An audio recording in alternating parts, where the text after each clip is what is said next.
오늘 말씀을 봅니다. 데살로니가전서 5장 16절 말씀 한 절입니다. 항상 기뻐하라. 우리가 건강을 유지하려면 충분한 영양분의 섭취와 운동을 해야 합니다.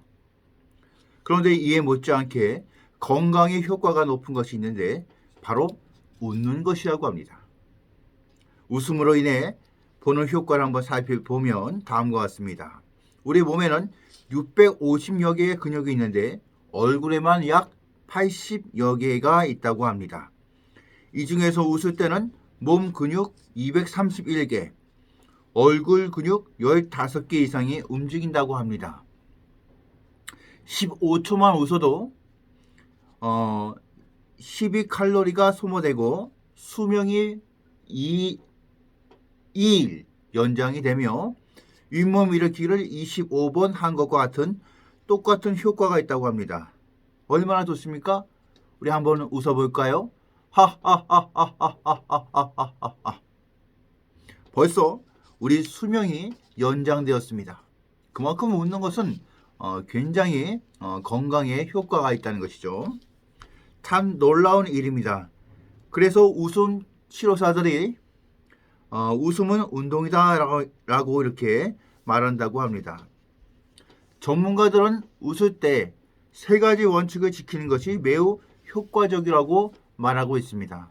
그 첫 번째가 피시시 웃지 말고 크게 웃으라는 것입니다. 둘째, 숨을 내쉬는 날숨으로 10초 이상 웃으라는 것이죠. 숨을 후 뱉는 그것으로 10초를 웃으라. 하하하하하 이렇게 웃으라는 것이죠. 그리고 세 번째는 배가 아프도록 숨이 끊어질 듯 박장대소하라. 하하하하 배가 아플 정도로 웃으라는 것이죠. 그러면 건강에 굉장히 효과가 있다는 것입니다. 우리 2022년도 우리 은혜교회 성경 구절 중에 뭐가 있습니까? 항상 기뻐하라. 데살로니가전서 5장 16절에서 18절의 말씀인데 16절의 말씀 항상 기뻐하라는 그런 말씀이 있습니다. 우리가 말씀대로 항상 기뻐하며 웃을 때 몸과 마음의 건강뿐 아니라 생활에 즐거움이 넘쳐 행복을 누리며 살 수가 있는 것입니다. 성경 잠언서 17장 22절에 보면 마음의 즐거움은 양약이라도 심령의 근심은 뼈를 마르게 한다 이렇게 기록되어 있습니다. 그렇습니다. 말씀대로 항상 기뻐하면 심신의 건강과 생활의 행복을 누릴 수가 있는 것입니다. 그래서 오늘은 본문을 중심으로 기쁨에 대해서 나눠보기를 원합니다. 먼저 첫 번째로 하나님은 우리가 기쁨으로 충만하기를 원하신다는 것입니다. 기쁨으로 충만하기를 원하신다는 것이죠.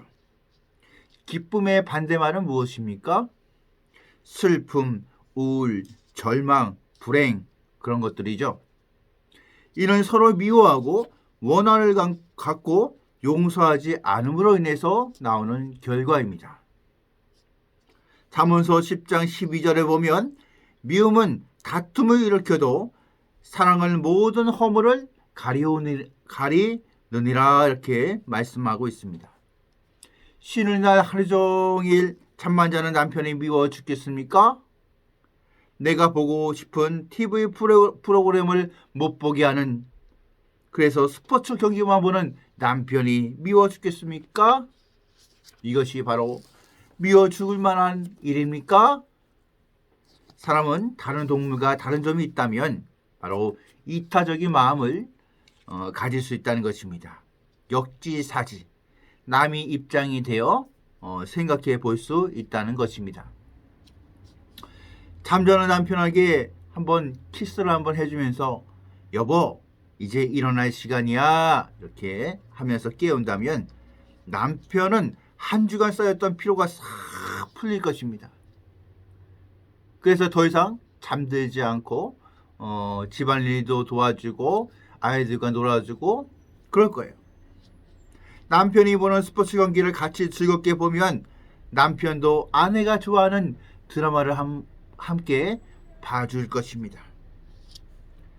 핵심은 무엇이냐면 사랑은 모든 허물을 가리운다는 것입니다. 사랑하면 이타적인 마음이 생겨서 모든 허물을 덮어주고 용서하고 양보한다는 것입니다. 하나님이 이스라엘 백성에게 베푼 하나님이 나에게 베푼 헤세드의 긍휼의 은혜를 생각하면 우리가 용서 못할 사람은 한 명도 없다는 것입니다. 하나님의 사랑을 알면 하나님이 나와 함께 계시는 그것만으로도 우리는 기뻐할 수 있는 것입니다. 하박국서 3장 17절로 18절에 보면 비록 무화과나무가 무성하지 못하며 포도나무에 열매가 없으며 감람나무에 소출이 없으며 밭에 먹을 것이 없으며 우리의 양이 없으며 외양간에 소가 없을지라도 나는 여호와로 말미암아 즐거워하며 나의 구원의 하나님으로 말미암아 기뻐하리로다. 이런 고백이 우리에게 있어야 합니다. 더 나아가 우리는 하나님께 기쁨을 드리는 삶을 살아야 됩니다. 우리가 이제 하나님께 기쁨을 받았던 그런 삶이라면 이제는 우리가 하나님께 기쁨을 드릴 수 있는 그 신앙의 단계로 올라서야 한다는 것입니다. 스바냐 3장 17절을 보면 너희 하나님 여호와가 너희 가운데 계시니 그는 구원을 베푸실 전능자시라. 그가 너로 인하여 기쁨을 이기지 못하시며 너를 잠잠히 사랑하시며 너로 말미암아 즐거이 부르며 기뻐하시리라 말씀합니다. 하나님이 나로 말미암아 기뻐하신다는 것입니다. 우리가 바로 이런 삶을 하나님께 드려야 된다는 것이죠. 우리는 하나님의 자녀입니다. 부모의 기쁨이 될 것이냐 걱정거리가 될 것이냐는 바로 우리의 선택에 달려 있습니다. 그 기준이 무엇이냐? 말씀입니다. 말씀에 순종하고 살면 기쁨을 드리는 것이요, 말씀에 불순종하고 우리 마음대로 우리 뜻대로 살면 하나님의 걱정거리가 되는 것입니다. 말씀에 순종하며 사는 자에게 하나님께서는 분명한 약속이 있어요. 축복이 있습니다. 요한복음 16장 22절 24절 말씀입니다. 내가 진실로 진실로 너희에게 이르노니 너희가 무엇이든지 아버지께 구하는 것을 내 이름으로 주시리라. 지금까지는 너희가 내 이름으로 아무것도 구하지 아니하였으나 구하라 그리하면 받으리니 너희 기쁨이 충만하리라. 아멘. 무엇이냐? 하나님의 말씀대로 순종하는 자에게 하나님께서 구하는 것을 그 이상으로 하나님께서 더하여 주신다는 것입니다. 그 구하는 것이 어떠한 것이든 간에 자녀를 위해서 또한 물질을 위해서 건강을 위해서 무엇을 위해서 구하든 간에 하나님께서 너희가 구하는 그 이상으로 더하여 주실 것이다 라는 그 말씀인 것이죠. 그렇습니다. 우리는 하나님을 기뻐하고 즐거워하고 살아야지 슬퍼하고 탄식하고 원망하고 불평하며 살아서는 안 되는 것입니다. 우리 신앙생활은 기쁨이 충만한 신앙생활이 되어야 됩니다. 한 주간 주 안에서 항상 기뻐하는 삶을 사시기 바랍니다. 어떤 상황 속에서도 항상 기뻐하는 자세를 가지고 삶으로 말미암아 참 평안히 여러분의 마음을 주관하기를 주님의 이름으로 축복합니다. 그러하기 위해서 말씀 안에 사셔야 됩니다. 또 항상 깨어 기도하셔야 됩니다. 그리고 범사에 감사하셔야 됩니다. 이것을 잊지 아니하고 한 주간 승리함으로 말미암아 여러분의 그 마음 가운데 참 평안이 임하고 항상 기뻐하는 삶을 살아가기를 주님의 이름으로 다시 한번 축복합니다.